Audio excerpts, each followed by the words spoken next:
బంగారం, బ్యాంకులు, ఇతర ప్రైవేటు సంస్థల్లో ఉన్న విడిపించి కొనబడను. కొమ్మూరి గోల్డ్, ఆంధ్ర మరియు తెలంగాణ. ఒక తల్లి లేని వాడు తల్లిని చూసుకోవాలంటే కూతురులో చూసుకుంటా.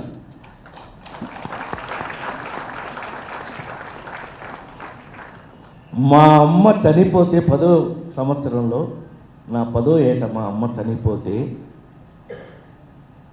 నేను ఒక రాజేంద్ర ప్రసాద్ అనే ఒక నటుడినైతే, నటుడిగా 40 సంవత్సరాలు నటిస్తే బేవర్ సినిమాలో యాక్ట్ చేసినప్పుడు ఒక కన్న కూతురు కళ్ళ ముందు కన్న కూతుర్ని బలి ఇస్తే, ఆ కన్న కూతురు మీద ఒక పాట రాయమని అడిగితే, అది సుద్దాల అశోక్ తేజన్ రాయమని నేను అడిగితే అతను రాస్తే, ఆ పాట వింటే first time Kashyap hats off to you.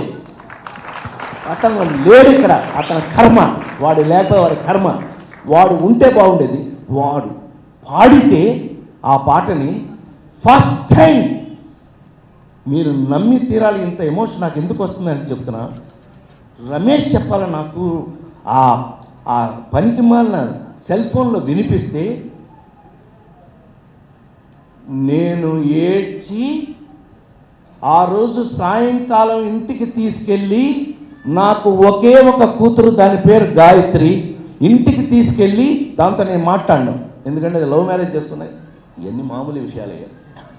పిలిపించి దాన్ని ఇంట్లో దాన్ని ఎదురుగా కూర్చోబెట్టి ఆ పాట నా మనస్ఫూర్తిగా 4 సార్లు వినిపించిన వాడిని నేను. అదే ఇప్పుడు మీరు విన్న పాట, తల్లి తల్లి నా చిత్తి తల్లి, నా ప్రాణాలే పోయాయమ్మా. అమ్మ పోయినప్పుడు ఏడవలేదు ఈ లంబి కొడుకు, కూతురు పోయినప్పుడు ఏడ్చాడు. మీరు మనుషులై, మీరు నిజంగా మీకు మనసు ఉంటే ఈ పాటను మీరు జన్మలో మర్చిపోలేరు. ఇప్పుడు నేను నాకంటే చిన్నవాడు లేకపోతే పాదాలకు నమస్కారం పెట్టేవాడిని, కానీ నా సోదరుడికి నేను అడిగినందుకు, అంత అద్భుతంగా రాసినందుకు నా మనసు నీకు ఇచ్చేస్తున్నాను.